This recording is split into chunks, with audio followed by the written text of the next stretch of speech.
আসসালামু আলাইকুম, কেমন আছেন আপনারা সবাই? আশা করি সবাই ভালো আছেন। তো আবারও চলে আসলাম আপনাদের মাঝে থরের এবং উড়ানোর কবুতরের খাবারের একটা বিষয় নিয়ে। যেহেতু আপনার কবুতর উড়ানোর সিজন এখন শেষ হয়ে গেছে,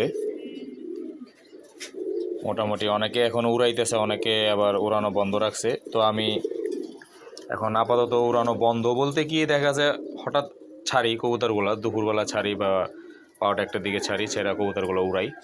তো এখন যেহেতু আলাদা আলাদা খাবার দেওয়া হয় না, 2-1 দিন যাবত আমি আলাদা খাবার দিতেছি না, একসাথে মিক্স করে দিতেছি। তো একটা খাবার আপনাদের মাঝে দেখানোর জন্য চলে আসলাম। তো এই যে দেখেন, এই খাবারটা আমি সপ্তাহে আপনার 2বার দিই। উড়ানো এবং থরের কবুতর একসাথে খাবার বানানো হয়েছে। থরে বলতে দেখা গেছে আপনার যেসব কবুতরের বাচ্চা হয়েছে ওইগুলোকে দেওয়া হয় না, ওগুলোর আলাদা কিছু খাবার দেওয়া হয়, ধান বাদে সব দেওয়া হয়। আর আপনার এই খাবারটা উড়ানো কবুতর এবং গর্দা কবুতর, থরের কবুতর, একমাত্র বাচ্চা যাদের আছে তারা ছাড়া সব কবুতরই এই খাবারটা খায় আমার এখন। এই খাবারটা সপ্তাহে 1বার বা 2বার দিই আমি, দেখতে পাচ্ছেন। আর বাকি খাবারটা আপনার একটু অন্য ধরনের আছে, ওটা মোটা খাবার, কিন্তু এটার ভিতরে যেমন আপনার 25-30টা আইটেম আছে, ওইটার ভিতরে দেখা গেছে আপনার 12টা বা 13টা আইটেম।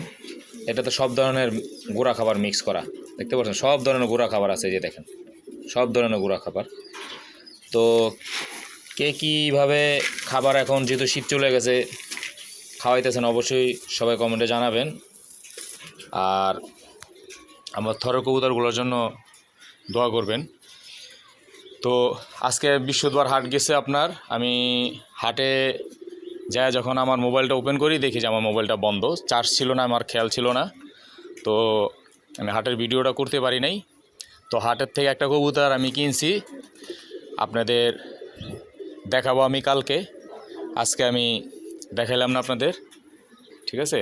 কালকে আমি দেখাবো। ওই উপরে একটা মাদি কবুতর কিনছি সিলভার স্টাইলের, দেখাবো আপনার আমি কালকে। তো আমার কবুতরগুলোর জন্য সবাই দোয়া করবেন। আজকে এই পর্যন্তই। আসসালামু আলাইকুম।